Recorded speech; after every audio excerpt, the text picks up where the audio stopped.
দেশের বেসরকারি খাতের অন্যতম বৃহৎ ব্যাংক ইসলামী ব্যাংক বাংলাদেশকে ঘিরে আবারও অনিশ্চয়তা তৈরি হয়েছে।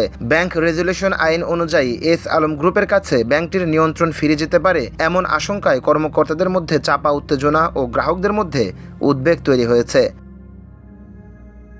ব্যাংকের একাধিক সূত্র জানায় ৫ আগস্টের পর নতুন ব্যবস্থাপনায় ধীরে ধীরে স্থিতিশীলতার পথে ফিরছিল প্রতিষ্ঠানটি। কেন্দ্রীয় ব্যাংকের সহায়তা নিয়ে তারল্য সংকট কাটিয়ে ওঠার পাশাপাশি আগের নেওয়া ঋণ ও পরিশোধেও দেখিয়েছে সক্ষমতা, যা একই পরিস্থিতিতে থাকা অন্য শরিয়াভিত্তিক ব্যাংকগুলোর পক্ষে সম্ভব হয়নি।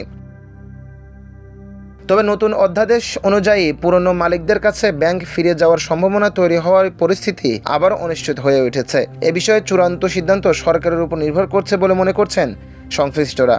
ব্যাংকের অভ্যন্তরে এ নিয়ে অসন্তোষ বাড়ছে। নতুন নিয়োগ পাওয়া এক কর্মকর্তা জানান, বর্তমান পরিস্থিতিতে চাকরি নিয়ে দোটানায় আছেন তিনি। একই সঙ্গে ব্যবস্থাপনা পরিচালকেরা বাধ্যতামূলক ছুটি নিয়েও কর্মকর্তাদের মধ্যে অসন্তোষ ও শঙ্কা দেখা দিয়েছে। অন্যদিকে গ্রাহকদের একটি অংশের মধ্যেও আস্থার সংকট তৈরি হয়েছে। অনেকে আশঙ্কা করছেন, আগের মতো প্রভাব ফিরে এলে ব্যাংকের পরিচালনায় অস্থিরতা তৈরি হতে পারে। ফলে কেউ কেউ আগাম সতর্কতা হিসেবে আমানত তুলে নিচ্ছেন বলেও জানা গেছে। ব্যাংক খাত সংশ্লিষ্টরা বলছেন, ইসলামী ব্যাংক বাংলাদেশের আর্থিক ব্যবস্থার একটি গুরুত্বপূর্ণ অংশ।